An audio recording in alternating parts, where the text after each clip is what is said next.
What if you could perceive, direct, and control your life in ways you never imagined? Hmm. What if you held the key to unlocking hidden capabilities of your own consciousness? That's a big question. It is. Welcome to the deep dive. We take stacks of sources, pull out the key insights for you. And today, the source material is really fascinating. Excerpts from the Gateway Experience Manual. Yeah, quite a famous or maybe infamous set of materials, depending on who you ask. Our mission here is to understand this system. It was Hmm. developed over decades, and it's designed to guide you towards, well, expanded states of awareness, Right. We're going to unpack the core tech, the techniques, the whole journey it lays out. helping you grasp what it might mean to explore, the reaches of your own mind. It really starts with this promise, doesn't it? That you can discover this ability within yourself to perceive, direct, control your life in ways you might not have thought possible. It's about shifting attention consciously. Exactly. To levels of awareness that, according to this manual, are always there, just maybe unnoticed. Okay, let's unpack this. The core technology here is called HemiSync.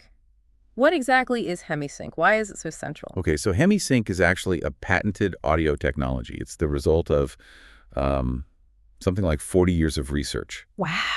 Yeah, research into how sound affects human capabilities. Think of it like your brain operates at different frequencies, right? Different states. Sure, like alpha, beta waves, that kind of thing. Precisely. HemiSync uses these very complex blends of sound frequencies you listen through headphones, and it gently guides your brain into specific states, So relaxation, focus. or these expanded awareness states the manual talks about. And it's really crucial to stress, the manual is very clear on this, there are no subliminal messages. None. Okay. You are always, always in conscious control.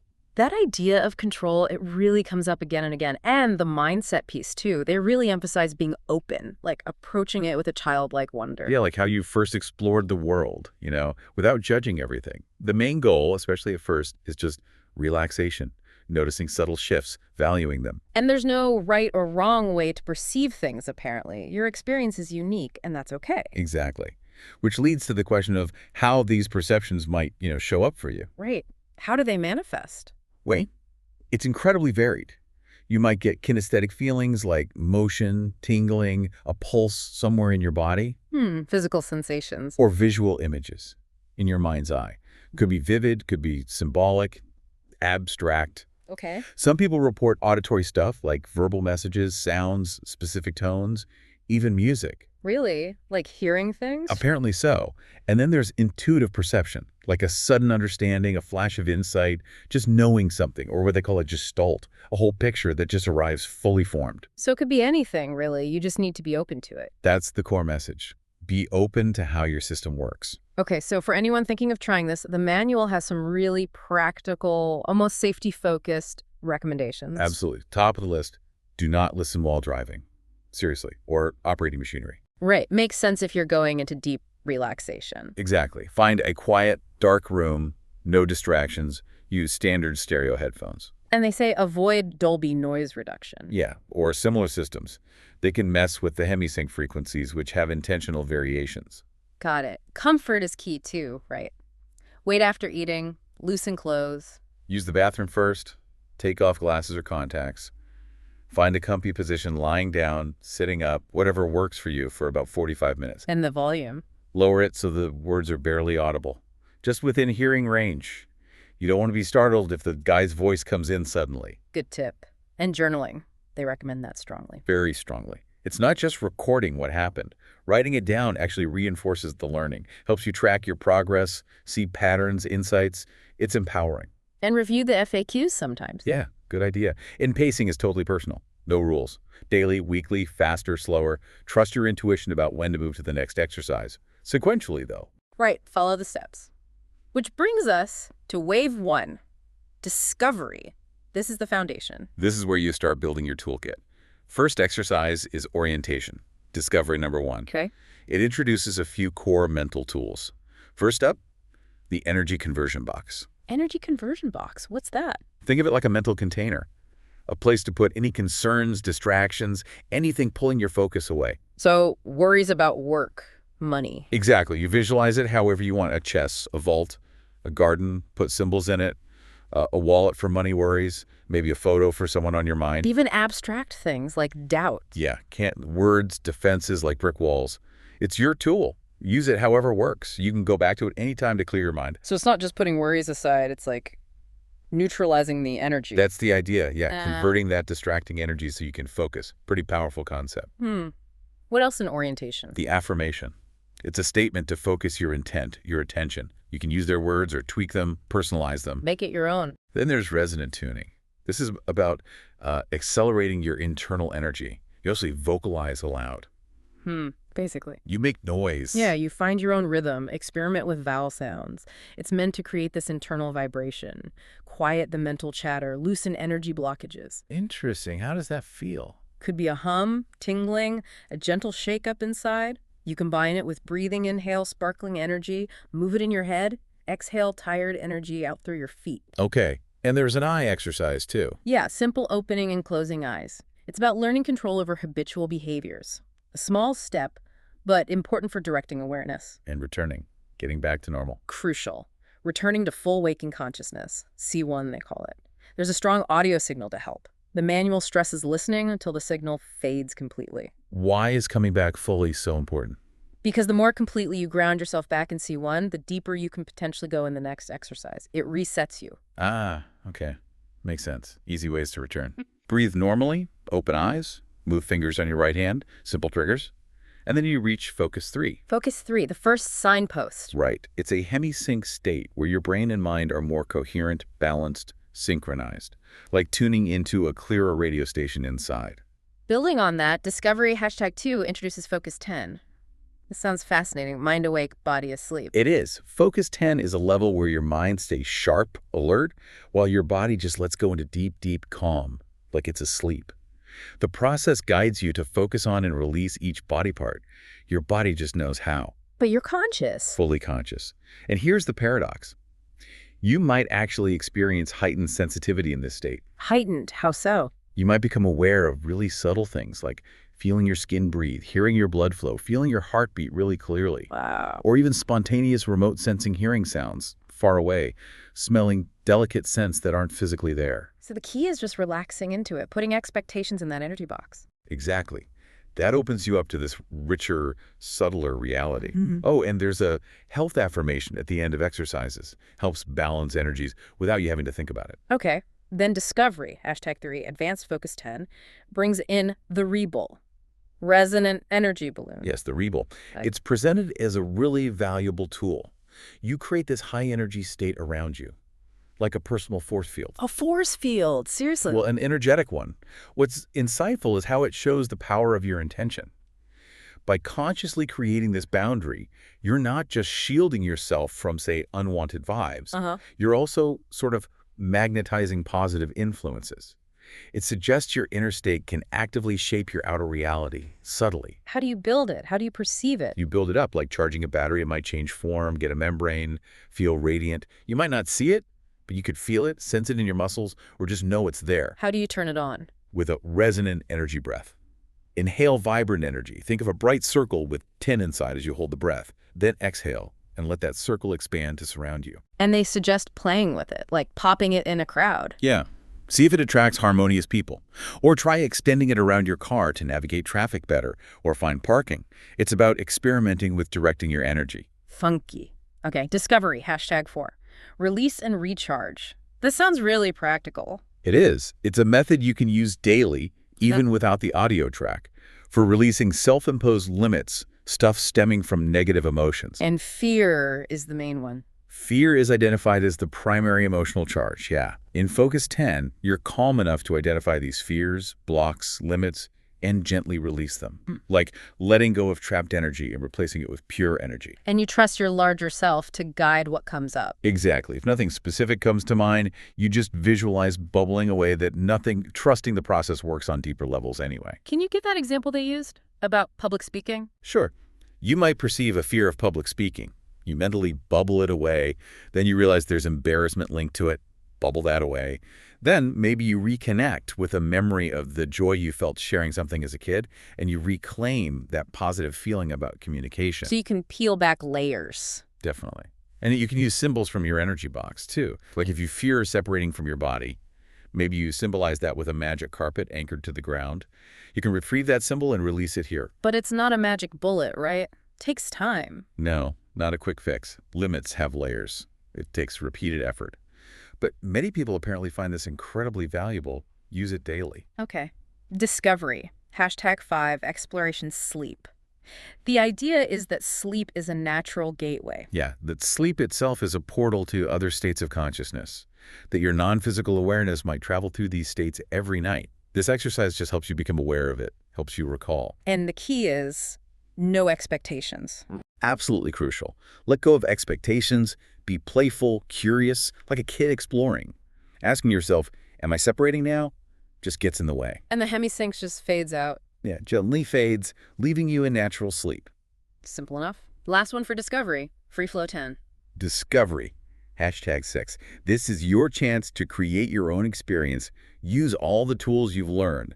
Box, affirmation, Rebel, Focus 10 state to pursue your own purpose. But seek only what you really want to know and be responsible for it. That's the advice. Your beliefs, your energy, your attitude, they all influence how deep you go. And gratitude, interestingly, is said to enhance communication. If you have a purpose, write it down, hold it in mind, but stay open. Right. Don't get fixated on how guidance should appear. It might not be visual or auditory. Could be Yeah. tingles, twitches. Like that leg cramp example. Exactly.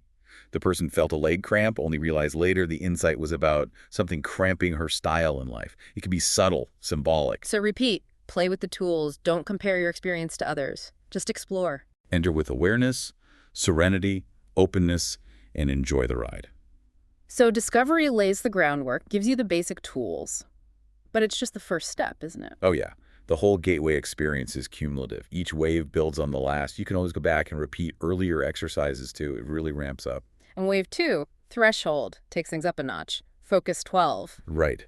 Threshold is about reaching new destinations, learning powerful tools for controlling non-physical energy, and using this state, Focus 12, to make real differences in your life. So what is Focus 12? How's it different from 10? Think of it as turning up the sensitivity dial again. Focus 12 is described as a higher energy state and more expanded awareness. You become more conscious of inner resources, guidance. And you perceive non-physical energy differently. Yeah, perhaps more clearly, more detailed. You need to be receptive to subtle cues, kinesthetic, auditory, visual, or that simple knowing. Trust, patience, practice. That's how perception gets clearer. And definitely put preconceived ideas in the box. So threshold #1 introduction to Focus 12 is just about experiencing that shift. Pretty much. You're guided from 10 to 12. The key is just relax. Observe the differences. Don't analyze. Trying too hard actually blocks it. The distinctions become clearer with repetition. Then threshold #2 problem solving starts using this state practically. Exactly. You bring a question or problem into your awareness, center it, direct it outward, release it, and just wait. Be open. And answers can come during the exercise or later. Both. During it might be symbols, images, colors, thoughts, energy shifts like chills or heat, tingles, emotions, or just that clear knowing. Or nothing might happen then, but the answer pops up later. In a conversation, something you read, a synchronicity. Sincerity, intensity, clarity, and gratitude really help here. Okay, threshold #3 1-month patterning. This sounds like manifestation stuff. Very powerful tool. It's presented as incredibly powerful, yeah. Based on that principle, we become what we think. But Focus 12 energy gives it speed and intensity you don't usually have. So how do you do it? You think about what you want. Think, feel, imagine the desired pattern, physical, mental, emotional. Place it in your consciousness. And that this is key, release it easily. Detached. Clarity is important, right? Be Yeah. specific. Very, like pattern for a specific kind of new house or just being happy where you are. Lose 10 pounds or maybe pattern for feeling healthy and energetic. Be specific. Present tense. I am now receiving. Yes, use I. See yourself as active in it and pattern only for yourself. Ask only for what you really want and infuse it with real feeling, conviction. And then ask it works only for your total good. Crucial step. Ask it works only for the good of your total self. Then let go.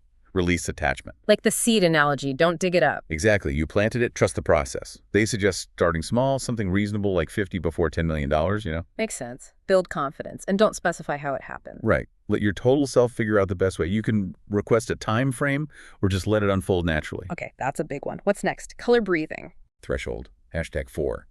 Uses color resonance to direct energy. And perception here isn't just visual. It could be sound, vibration, other sensations, like that example of a blind man experiencing colors as unique textures. Wow. Specific colors for specific things. Yeah. Green for calming excess emotion. Red for boosting physical strength coordination. Purple for physical restoration, normalizing things. And always end by seeing the body as whole and perfect. Always. And you're encouraged to experiment with other colors too. Find your own resonances. Threshold, #5, the EBT, energy bar tool. Sounds like a lightsaber. Huh. Well, it connects to that whole mythology of power sticks, right? Moses' staff, scepters. The idea is you find or create your personal EBT. It shares your energy, holds meaning for you. Might be vague at first. Or just your hands. Could be. You learn to sense its charged vibration. Its uses are potentially limitless. Like what? A path for exploration, a beacon for guidance, maybe even a vehicle for non-physical travel. Comfort, security. It's reciprocal, you charge it. It charges you. Use it creatively in exercises and daily life. It's basically an extension of your directed energy. Cool. Last one for threshold, living body map, LBM. Threshold #6, an objective map for healing. Helps with perspective, detachment. Builds on the EBT. How does it work? You create a white mental outline of your body. Then change colors for different systems, red for circulation, blue for nervous system, yellow for glands, orange for muscles, bones. Like an energy scan? Sort of. You use the map to see where healing energy is needed, then use your EBT to direct purple healing energy there. And again, visualizing isn't required. Thinking, feeling, sensing that creates it. Play with the EBT shape, be creative. Okay, that's wave 2. And wave 3, freedom, gets into deeper territory, non-physical stuff. Yeah, freedom is where it starts exploring non-physical experience more directly, including OBE's out-of-body experiences. Right, the manual uses that radio dial analogy from Robert Monroe again here, doesn't it? It does. C1, Focus 10, Focus 12, just labels, like stations on a dial. Consciousness is a continuum. You shift along it all the time. Sleep, waking, daydreaming. HemiSync just helps you do it consciously. Tune into a specific station. Exactly. And even if you tune into a non-physical station, you might still be aware of your physical body, like seeing it from the outside in a classic OBE. And your non-physical self might appear as a body, or light, or just energy. No rules. No rules, no norms. Any experience where your consciousness feels separate from the physical body counts as an OBE, according to this. Okay, but fear. That's got to be a big one for people thinking about OBEs. Does the manual address that? How do you avoid freaking out or manifesting something negative? It tackles fear head-on. Reminds you of your tools. Energy box for fears. Add calming bits to your affirmation. Trust your rebel for safety. Use your EBT for return. So lean on the previous training. Exactly. Repeat discovery. #4 if needed. Or ask for guidance in problem solving. Let go of expecting a specific kind of OBE. And trust you can always return safely to C1. Just think one, move your fingers. And practice is key. Practice, practice, practice. They also mentioned something interesting. In early OBEs, thought often becomes action. Think of a place, and boom, you're there. Really? Yeah. It's like a hint of how focused thought works universally, just amplified in that state. With more experience, you gain more control. Then the possibilities are huge. Explore space, map places, meet entities, fly. Okay, wow. So freedom, #1 is liftoff, centering in non-physical energy. Yeah, focus on your energy self, not your physical body. And paradoxically, settling down helps you rise, like an elevator. Practice builds confidence and safe return. Freedom, #2, remote viewing.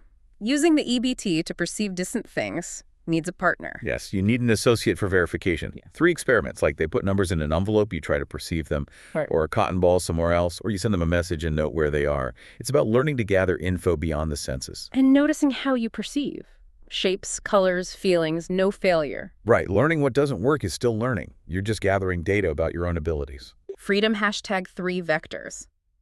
Using the rebel and a clock face for direction. Yeah, imagine a clock, 12 overhead, 6 at feet, 3 left, 9 right. Then rotate it so 3 is in front and 9 behind. Practice extending awareness in 3D space. Note feelings, features. It's about navigating non-physically. Freedom, #4, 5 questions. Asking those big life questions. Who am I? Where was I before? Purpose, action, most important message, profound stuff. And answers might not be verbal. Could be feelings, knowing, images. Exactly. Be open to nonverbal communication. Learn to translate it. These questions are just starters. Use your own too. Infuse with desire. Express gratitude. Freedom, #5, energy food. Quick technique for recharging in C1. You learn it, then use it later. Yeah, it's an encoding during the track. You try the method after listening to see if you feel more energized. If so, you've got it. Okay. And finally, freedom #6, first stage separation, more conscious control. 5 methods. Builds on everything before. Right. Offers 5 ways to achieve dissociation, find what works for you, maybe combine them. The goal is comfort and gentle release, not forcing it. What are the methods? Log rolling. Yeah, rotate energy inside the body till it releases, roll out, pull, pivot at feet, move energy up and out head first. Backing away, just back out slowly. Flowing, send energy out the top of your head like fog, then reform. Floating, use the feeling of floating to lift off. And relaxed practice is best, like learning to walk. Precisely. Don't get discouraged by falls. Every attempt is practice, building comfort and confidence. Okay, that's a lot in freedom. Then Wave 4 Adventure builds on all that. Exactly. Adventure uses the foundation, discovery, the tools, threshold, the separation practice, freedom, and gives you more personal direction and control over new experiences, explorations. You're really the adventurer now. Adventure #1 is 1-year patterning, like the 1-month one, but bigger scale. Yeah, it requires more thought beforehand about where you want to be in a year. Uses the same principles, but with your increased understanding of how this stuff works.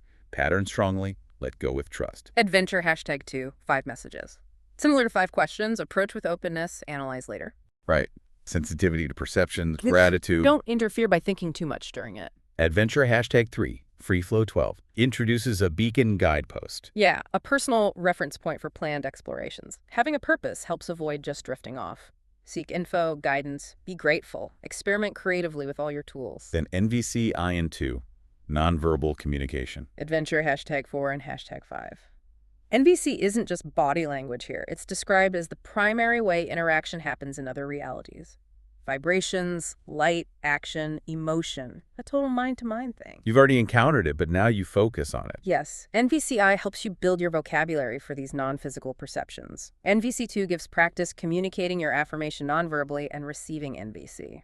Strengthening NVC helps you learn more from all your experiences. Practice is vital. And Adventure #6, Come Point, a communication point. You establish your own personal meeting place along the consciousness continuum. Create an environment, high-tech lab, garden, cabin, whatever feels right. Use your NVC skills there to gather info, meet other energies, observe, greet, say goodbye. Can be a rendezvous point for non-physical friends or guides. Okay, getting pretty advanced. Wave V, exploring, unlimited journeys, no verbal guidance. That's the idea. Requires all the previous tools and NVC skills. HemiSync signals still guide you to points on the continuum, Metamusic supports, but you direct the process mentally.